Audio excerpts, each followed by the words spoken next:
Cavalier faithful, welcome on in to Cavs Encapsulated, episode 3 on this young NBA season.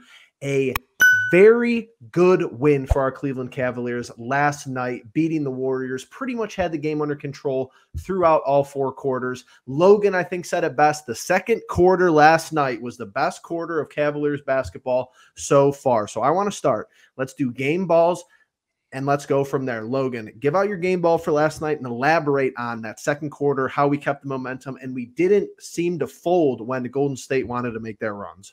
Yeah, Golden State hung around all frickin' game, but that's what champions do. I think they were shooting 34% midway through the third quarter and trailed by just 6. And I was a little sick to my stomach. I tell you what, I'll give a game ball to Steve Kerr, keeping Steph Curry out for 5.5 minutes from the third quarter to the fourth quarter. I don't know what he was thinking. He just broke Strus's ankles, nailed a right wing 3, got it down to like 5 points, and they had the momentum. But I'm gonna let that slide. That's not my game ball. I'll give my game ball to Jarrett Allen. It's very clear just how important it is to the team. I mean, down the stretch, getting big time offensive rebounds. You can tell there's cloggage in the lane when guys try to go to the basket. Evan Mobley looked more comfortable. Did he play great? It's up for discussion. His offensive game, clearly a jump shot still has a ways to go, but he got to his spots much better, and that's what we needed to see. So for me, the return of Jarrett Allen, he's got to be at the top of the list here. You've stolen my game ball. I thought maybe we'd hear some. It out, man. We'd hear some. Well, that's why I let you go first. So I let you get the conscious points across, and then we go from there. Justin, game ball alert, and let's go on from there. Yeah, for me, I'm just going to keep it nice and simple. Donovan Mitchell. We talked about it early. We talked about it before the preseason or before the season ever started. We didn't think that Donovan was going to be putting up multiple 30-point games again. We didn't think he would average close to 28 or 30 points again this season, and he has just consistently been consistent.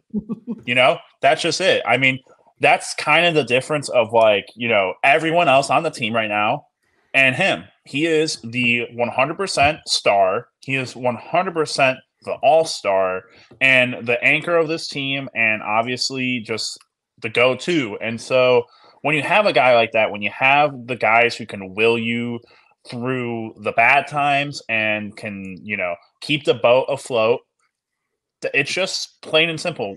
Obviously, Darius has been struggling in the 3 games that he has played, and this team in general has been struggling in the past 8, right? 8 games now? Or no, 7 games now.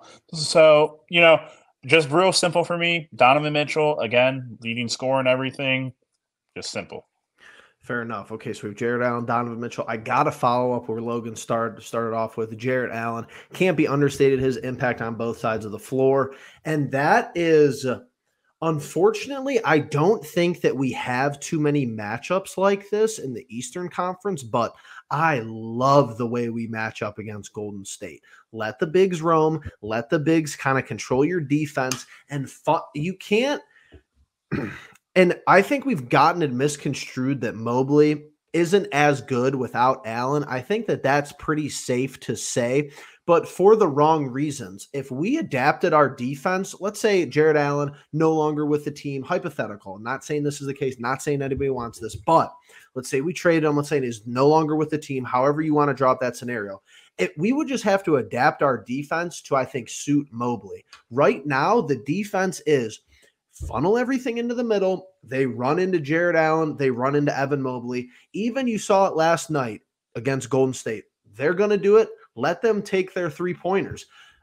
Every other team in the league is not going to have a 3-point shooting threat like Golden State does. That's just a fact. If you have Steph Curry, you are going to lead the league in the 3-point threat category. You also have Klay Thompson. Draymond Green loves playing us. We know Jonathan Kuminga could hit some, shots from beyond the arc, etc. So it's not that Mobley is worse without Allen in the fact that that's just a blanketed statement. It's that we just play different with Allen in there. The guards play different. I feel like there's less stress on them to go out there and be like, oh, we need to hold Curry to, 20, 22 points to be able to win this game. He scored 28 last night, and that's a good scoring total, but it's below his year average for the year. He's averaging 31, 32 points a game through this young NBA campaign. So 28 points per game, hold him under. Klay, 18 points. He's going to hit his shots, and you go from there. This is what I thought was really encouraging from last night.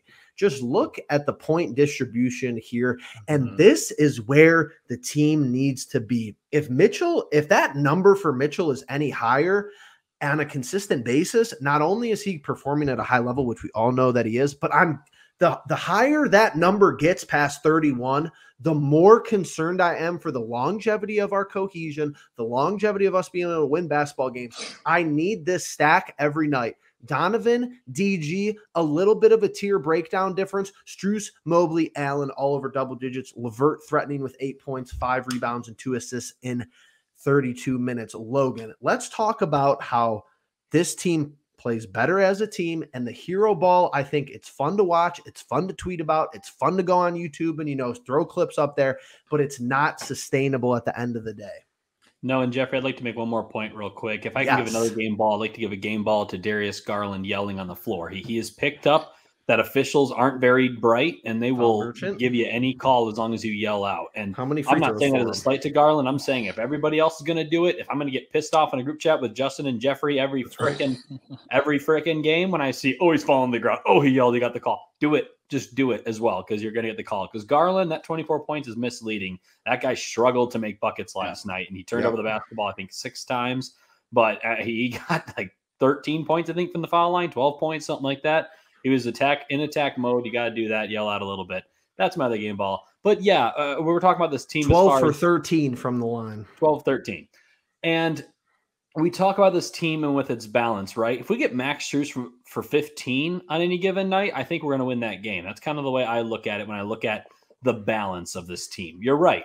Mitchell at 31 and anything more than that, you're kind of worried, is that sustainable? Is hero ball sustainable? Because we saw last year, we won a lot of games on Donovan Mitchell's shoulders. There's no doubt about it. So for me, if you want to talk about distribution, if you want to talk about averages, I think a perfect box score you want to see is probably Mitchell at 28, Garland at 23, Mobley hovering between 15 and 16, Strus 12 to 14, and Allen getting a double-double, 11 and 13, 11 and 10. 11 perfect and world. Something like that. That's your perfect world. Yep. But I agree. I think this team is better structured now that you don't need to play hero ball. Because to me, Max Strus, again, people aren't upset. People are wondering why is he struggling to shoot a little bit? Because isn't he? I think I saw something. He's shooting under 30% this year, but it doesn't seem like he is. At least from 3-point range. You guys can look that up and check it. I know, obviously, field goal range. I think he's only shooting 39%. He's already on pace to beat. He's already on pace to beat Donovan Mitchell's newly set record of how many 3-pointers can you take in a season for the Cavs. Right. Really? By 100. Yeah, he's been firing them up there, and I want him to be shooting. He's at right now, I believe he's at 8. He's on pace to shoot 800 some threes this year. And this number right here, Jeffrey, this is going to rise. And but like what I was starting my point on is Strus, I like him a lot because he just moves so constantly. Okoro, he moved as well last year in the starting lineup, but it wasn't threatening any defenses. Nobody was worried about Isaac Okoro. People got to track Strus. If he gets free, he's going to fire. At the end of the day, he's going to be hitting at a high percentage, come here soon. So I think this team, this starting 5 is better structured for balance because everybody on the floor can hurt you with this Cavs team. There's not really an outlier in the starting lineup. I don't know what it is, but last year when I looked at our starting lineup, I was always like, there's that hole. This year, right. I don't see it as much. There really isn't that hole. And Strus, like I said, will get that number up, but the way he moves, the way he goes out of the ball, the way he's always getting up there for rebounds, all 5 of these guys can really contribute to this team. Really quickly, Jeff, I don't mean to cut you off. You're good. Piggybacking off of Logan's point, obviously I told you guys this was probably going to happen, but I wanted to bring up the point of the new look starting lineup from Fedor through 2 games. Cavs' new look starting lineup, Darius Garland, Donovan Mitchell, Max Strus, Evan Mobley, Jared Allen, has been dominant. Small sample size, so take it with a grain of salt, but look at these numbers. Offensive rating, 119.1. Defensive rating, 100. Net rating, 19.1. For perspective, the league's best offense has a rating of 124.7, so about 5 points different. Mm-hmm. And it's the Boston Celtics. And there are just 3 teams better than 119. The league's best defense has a rating of 101.2. So only 1.2 difference there. The league's best net rating is 18.1. Again, 1 whole point separating the Cavs. In other words, Cavs starting 5 looks great early. Definitely great data points there because Justin, you've honestly, no, I don't know if a lot of people listen. I know me and Logan definitely do. I don't think a lot of people over on, our favorite social media platform X follow us at Paul's Cleveland. Make sure, hit us up there, 4,300 followers and growing. We want to hit 5,000 soon, like in a couple hours. Make it happen. I don't know how, but do it. I don't know if anyone's been listening to you, Justin. We could sacrifice a little bit of defense to get our offense within the top 6, 7 of the league, and we are going to be in so much better shape than this team that you saw lose 5 games last year in the first round of the playoffs. So that's basically what I got from, the summation of that reporting from Fedor. And the Strus thing is that I'm going to have to chill on Strus because I was a little shocked by the price tag. I think a lot of people were, even if a lot of people didn't say they were, but we played 7 games. He's played every game. He's played a lot of minutes, and he's a plus 14 on the plus minus. So I was just going to ask you that question. He's not even shooting 30% from 3. If he could give me net positive minutes for a long period of time like that, the price tag is going to be worth it. And who cares if he's below his career average for 3-point. You need a semblance of threat out there. We say this in sports, and it's so hard to quantify because it's an intangible, but it's a little sidebar. It's the same thing with the Browns, folks. If Deshaun Watson is out there, you have a threat that the deep ball is viable. Max Strus is the same way, and you have other guys like that. Darius Garland's like that, could get hot, could hit 6, 7 3-pointers. We know Donovan Mitchell's in that mode right now. And I mean, hey, you have guys off the bench who are just as liable to do what they want from the 3-point line. Niang is somebody that could get hot. You have somebody all the way down, not even dressed, Amani Bates, who could come in and knock down 3 or 4 triples, and the fan base knows it. Absolutely. I think it's really interesting that we're not talking about the Pacers game, and that's one of the 2 games that we get the starting lineup back, the core 5, whatever you want to call them or whatever now. But that first half was abysmal, and obviously Jared Allen getting his first minutes back, trying to get his legs underneath him, Darius Garland trying to get his legs back underneath him. And it's just funny because Jeff brings up the point about the Browns, and I know this isn't us talking Browns, but I want to just really quickly hit an analogy on the Pacers game that I think is just so familiar. The Browns are a very good team right now. The Cavs are not a very good team as of right now, record-wise, but they can look very good at times. The thing that irks me about that Pacers loss is that had we had just started out even half as decent as we usually are, that game isn't close and we're winning it, but it's so similar to the Browns versus Steelers game where we're so close, we're neck and neck, we're changing leads and everything. And why are we all so pissed and upset at the end of that game? It's because we lose by 1 or 2 possessions, or we lose because of 1 or 2 possessions. You had a chance to execute and win. You had a chance to execute and win. And for a majority of the season, that is how I expect things to go. That's why I'm not losing my lid over that Pacers game, because you don't lose your shit over games that are blowouts. You don't lose your, as a Browns fan, me and Jeff weren't losing our shit over the Baltimore game when we get blown out 38-7. Nothing to really freak out about because you're missing guys who can get the job done. And so, obviously, every team goes through injuries. Yes, we all understand that. But weather the storm, get to where we are now, where guys are healthy, we look good, we have a little bit of status to back it up, and now we just do the eye test. For me, I am eye testing everyone at this point because guess what? 2 games back, I'm seeing a couple guys who were getting lots of minutes, who were playing really well in those first couple games. Now they're getting it dialed back, kind of seeping back into their old habits and whatnot. Yep. And some of the newer guys are getting a little bit more of their, what we were bringing them in here for. So honestly, just a very exciting kind of weekend to kind of now. Oh my God, that had maybe one too many beers, but a little analysis to just kind of take in and, look at with a couple of statages and whatnot from here. But I'm very optimistic that, and we're only predicting 2 games here, but I'm very optimistic that these next 2 games will be good outcomes. And honestly, like you just see it for I like that line that you took. Let's keep the Pacers Warriors comparison. Instead of totally diving into the Pacers game, we kind of know what it was. We had an abysmal first half defensively, but you see that Indiana gives us more struggles because, okay, now Indiana doesn't have Steph Curry. They don't have Klay Thompson, but what was the headache in that game? Their bigs played better than our bigs. Like Miles Turner and the other guy, Smith, I believe is his last name. Smith.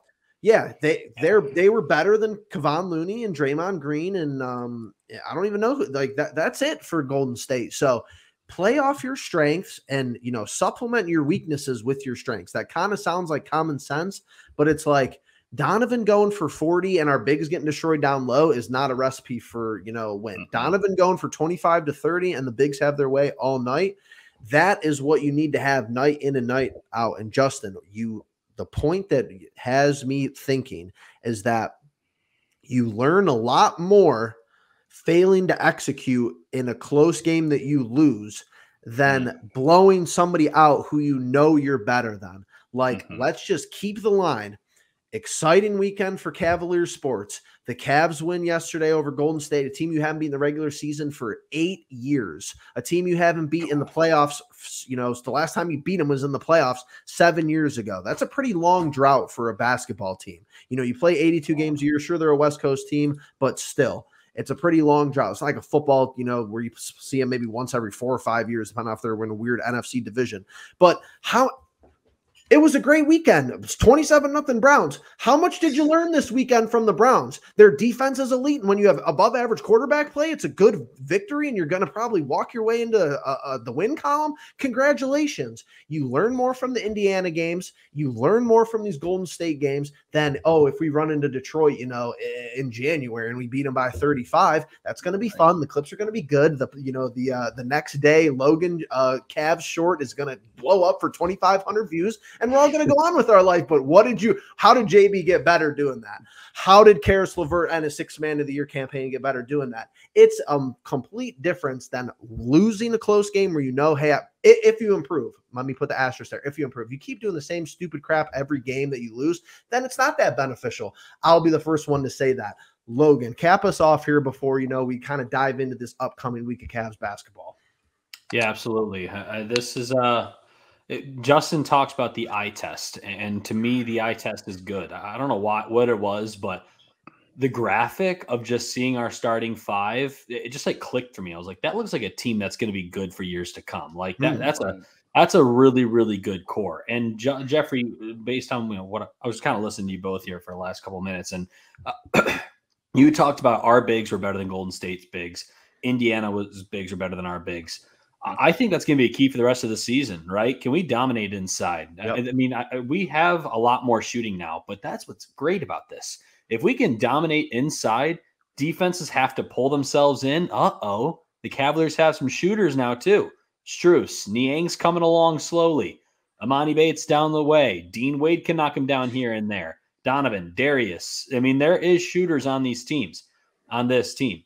But if you can make teams honest, if you can draw that defense in and open up opportunities, suddenly we got a well-oiled machine. And there's something about that Golden State game. I don't know if it was just shedding skin and winning against Golden State for the first time in 7 freaking years, but something about that win was so reassuring to me going into this 4-game road trip. We lose that Golden State game. Yes.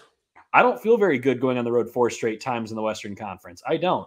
I have a different perspective, and I'm sure we'll talk about it here in a little bit, but that win was big for the Cavaliers' psyche, big for the Cavaliers' fan psyche. And I think we're going to start settling in now. So, here's hoping that happens.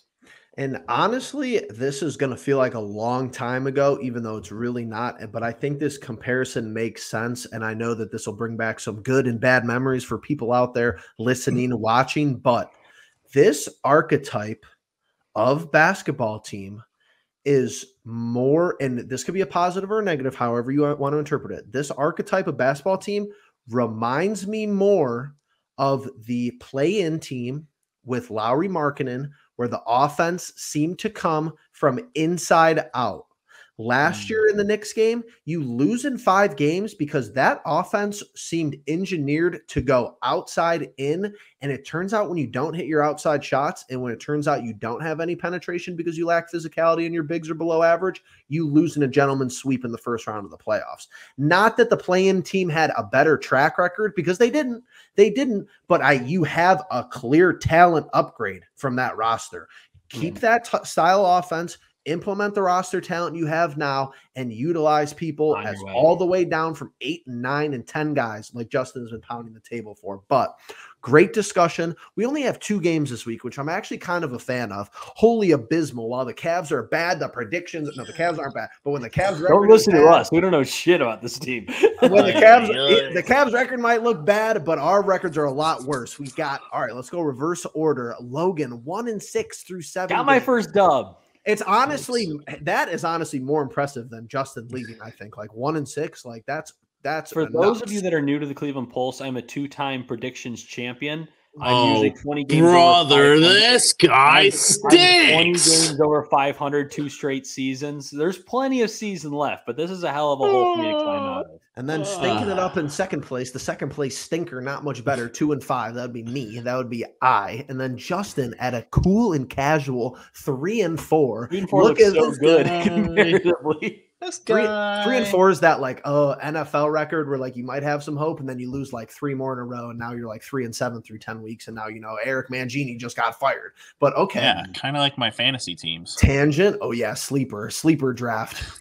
Let's start off with Justin because he's 3-4. We're at the Thunder. If you've noticed a trend here from the NBA, you have Pacers, you have Knicks, So you have Thunder, you have Warriors, and it's something to do with the in-season tournament for the reason that they're doing. I'm not opposed because I think you get some soul searching and identity finding early on playing teams that you've just seen once and you've had prior history with them. You lose the first game to the Knicks, you win the second game. OKC, you lost the first game. The Warriors team, game, you lost the first game. Justin, on the road in OKC, young and up and coming, budding stars over there. They got Holmgren, they got SGA, they got Lugnitz Dort. Let's hear your thoughts. I'm very happy, like Jeff said, that we have so much breakage between these games. Obviously, we played Sunday, play Wednesday now, play. What is that? Will that be Saturday for the Warriors game? Yes. Yeah. So I really like the breakage in this. For me, again, everyone knows I'm the Garland guy. Watching him struggle as he has for the 3 games that he's played in, you got to believe that whatever's been nagging at him, the hamstring and all, hopefully that's out of the way now, and hopefully he's knocked off the rust in those past 2 games. Obviously, I really liked hearing from him after the game say, he missed two wide open threes, early. And then he was just like, you know what? I'm just going to put my head down. I'm going to go to the hoop, draw the fouls. Like Logan said, 12 of 13. Those points count and those points are big, but I'm really, really hoping that he has a big game and that we can go and win this one. So I'm going to go and say Cavs win. I'm going to give a personalized guarantee with a Garland 30 ball. Okay, personalized guarantee on it's probably one of my worst personalized guarantees ever, but I'm going for it. I think that this is like an easy Cavs win for me, just because you've lost to them once. Really? And you're coming off Logan said it best. If you lose that Warriors game, I might be projecting both of these games to be losses. Right. Little spoiler, I don't think we get the Warriors twice, especially in whatever their arena is called these days, but I'll save that for when we wrap back around. Logan. Yeah, I'm gonna go Thunder. I'm gonna go Cavs. I think, to me, having Jared Allen back is gonna give Chet Holmgren a whole lot of problems. It's Holmgren versus Mobley. You could say advantage Holmgren, I think, in that game. Mobley played a pretty good game overall, but I think having those 2 big bodies, I know they have guys like Jalen Williams. We forget about Josh Giddey. There's a lot of talent on this team. I'm not saying the Thunder aren't ready, but I think it's good that the Cavaliers are seeing them this quickly after that game. Yes. A game they should have won, no doubt about it. If you can just defend the long line for 2 minutes, they win that game. I think Jared Allen makes all the difference. I think the Cavaliers dominate inside. That's going to be the key. If they can dominate inside, make 10 triples, I think they can come out of Oklahoma City with a win. That's going to be a tough one. And they're not necessarily terrible on the road. Like, they're not a bad road team so far, as far as I'm concerned. And like you said, Logan, that game was we kind of lost that game. So, Mobley, great point, gets to be able to roam around and not have a primary assignment of homegrown. I think that changed the dynamic in a huge way. Let me kick this one off because I just don't think. Now, here's my thing. I'm going to put Warriors here, but I could see this being like, we list Chris Paul as like phantom injury, not playing, and then maybe Curry's taken, but it's a Saturday night game. I think these are the games that Adam Silver is trying to avoid the fake load management, to go against. But that the Warriors are an older squad. Could they have people not playing this game? Sure, but I still think that they have a pretty trustworthy bench. You saw Curry use a lot of guys last night, kind of willy-nilly, like, he didn't really care about winning or losing that game, even though he was fired up in multiple occasions. But, they're a trustworthy roster all the way around. I will go next. And you will. I'm very much thinking this is going to be a shootout game. I don't think you get the same repeat defense / misses from the Warriors. It's very, like Jeff was saying, they can go off whenever they want. And if they have a bad game, then I'll tell you what, Sunday was probably their bad game, and they'll be at home. They could light it up, but we didn't necessarily shoot all that well either. There's a but. Love the butts. For that matter, it's tough to, disagree with Jeff and think that the Warriors are not going to come out of this one on top. But Cavs. Clearly, 2 butts in that sentence. 2 butts makes no butts. That's a double. That's like a cancellation. You got a left cheek and you got a right cheek. Well, this was a family-friendly show until about the last 5 minutes here. No, it wasn't. It wasn't. That record isn't family-friendly, Logan. 1-6. Yeah, it's brutal. He'll end up winning. Do you want the separation to continue? Guys like Wiggins are the kind of guys that help you so much when you're at home. He kind of didn't play amazing against the Cavs. I think if Curry had 28 on Sunday, he's probably going to go for a 40 ball. Ooh. Klay Thompson does not scare me like he used to. And I know that can be different when he's at home. I know he can still knock down 200-plus threes, but defensively, we know Klay has fallen off a lot.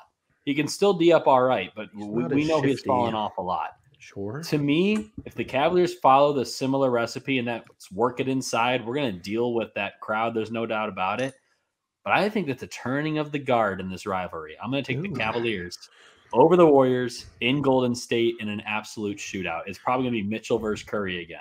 So we got Cavs across the board here, and then we got a little bit of variance here with me going Warriors. Just think that's a tough road game, back-to-back road games. And this is my classic. I think this is the first time I've been able to say this because the NBA has given us all these games where we have 0 rest. This is the classic. I can't stand us on back-to-backs. I can't stand us on long rest. I like 1 day. I like 1 day of rest. This is 2 days of rest. I'm peculiar and weird like that. Don't mind me. So we're off to a pretty slow start here in the prediction category. Not going to have the records that we had last year unless somebody goes on a historic level Cavs encapsulated Cleveland Pulse run. However, before we wrap this one up, let's, instead of doing final thoughts, just in a general where I just put you guys on the spot and you guys are like, oh, Jeff didn't really prompt this video at a high level because he never does and he always catches us off guard. And that's why you guys make all this money as the co-host of the Cleveland Pulse. Let's talk this question from our buddy over on X across the Cavs. Added us today. Just want to give a shout out back to him for throwing this poll up there because I think it's interesting, even though it seems like kind of a foregone conclusion through 7 games. He says, are you confident that Donovan Mitchell can be an MVP finalist this year? 72.5% of respondees said yes. Logan, you directly responded to this from your personal Twitter account. Give us a little synopsis. Yeah, I mean, to me, I read the question as can he be an MVP? And I thought, well, probably not. Luka Doncic, if he keeps up what he's doing in Dallas, they're 5-1 right now. They do look like they're a tough team to beat. Obviously, Nikola Jokic, I thought he should have won it last year. And I believe he has just as good of a chance to win it again this year. Voter fatigue is certainly a problem. But as far as a finalist, didn't Mitchell finish 5th or 6th last year in MVP voting? I don't know, actually. I think finalists Yeah, are because he considered only got top second 3. team All NBA. I think finalists are considered top 3. You know, Giannis is going to be up there. I guess it depends because Lillard's also there. You got to give your, tip your cap to Jason Tatum over in Boston too. If you're talking finalists, I think it's totally possible if the Cavaliers can get a top 3 seed and Mitchell has the same numbers as last year. I think those numbers would be good enough. But Tatum, Jokic, and Doncic probably have those top 3 spots. We'll see how Dallas performs the rest of the way. Obviously, they started well, but we don't know what's going to happen. I just think Donovan Mitchell. People who watch it can be like, well, obviously, Donovan Mitchell is obviously just so important to this basketball team. I mean, he bails you out. He's always ready to roll. He helps you both defensively and offensively. He inspires the team, gets them fired up. There's a lot of value in Donovan Mitchell. And if we want to talk value, Donovan should be up there at the top. But again, there is just so much talent in the NBA. I don't think it's been this close neck and neck in the NBA for a long time. I think the years of the quote-unquote super teams is mostly gone, excluding the Phoenix Suns. But most of the best teams at the top, they are organically built. Milwaukee made all the moves they had to. They had to go up a lot to get Damian Lillard. You look at a team like Philly, had the whole process, became a good team. They drafted well with a guy like Tyrese Maxey, makes the James Harden trade not that bad. The Clippers, who are technically a super team, I think have a lot of question marks as far as, because there's always a question mark with James Harden. So I just think it's really, really hard to win in today's NBA. So Donovan Mitchell, if he can get the Cavaliers a top 3 seed, I think that can't go unnoticed. Justin, how do you feel about this lovely poll? Well, you see, I don't think so. Honestly, if you can't be a finalist last year in a year where you drop 71 points in a game, in a win, multiple 40-plus point games. Get a home playoff series, Get a home playoff series. Do basically, he's not assisting or rebounding out the wazoo, but when you talk about MVP, most valuable player, there really wasn't a guy last year outside of Donovan Mitchell who really should have won it like he did. And you look at the teams around a lot of these guys, obviously Jokic has a great team around him and can go around and get a lot of things done. Jason Tatum has a phenomenal team around him this year. Will he win? I could really see it happening. But for those guys, their number, and maybe Jokic's number 2 isn't – Murray's pretty up there with – I would say that Murray is probably – shooting guard. Yeah, I mean, he's definitely top 10, but he is very much a top 20 impact player, I think, where his value really, really co-aligns with Jokic. And for Mitchell, he is just wholly dependent on himself. He is going to do what he is going to do, whether Garland is also having a good game or not, whether Evan Mobley is having a good game or not, or whether Jarrett Allen is having a good game or not. And none of those 3 ever encapsulate what he does on a nightly basis. And for me, it's just too much of that. He's not going to have to do that stuff that he did last year nearly as much. And it's just not going to work out in the way that an MVP, the way that the MVP is voted upon, will work out in his favor, let alone him being a finalist. So I think he could definitely be a finalist, and that is what this poll is asking. But let's take it one step further. I do not think he will win it for a kind of sad but just realistic fact of how the award is given. If you look at the last 12 MVP awards, 2, 3, 4, 5, 6, 7, 8, 9, 10, 11, 12. Yes, 12. Curry twice and Westbrook once are the only 2 winners that weren't a power wing or bigger. LeBron is a power wing. I'll even consider James Harden a power wing. You have Giannis twice. You have Jokic twice. You have Embiid once. Donovan Mitchell's a shooting guard. That's what he is. He's 6'1", 6'2". Curry's that height, sure. Westbrook's not much taller, but the guys who win the MVP awards are your Jason Tatums at 6'7", 6'8", power wing, probably a power forward. Jokic, Embiid, Giannis. That's about it. So can he be a finalist this year? If we have a good enough record, if we, improve tangibly from last year, I think, even though the regular season, that's not a prerequisite for playoff success, but I think that's taken into account. And yeah, Logan might be onto something. Voter fatigue. If they don't want to give it to Jokic again, if Giannis kind of has a down year, maybe Embiid isn't playing like how he did, a season ago.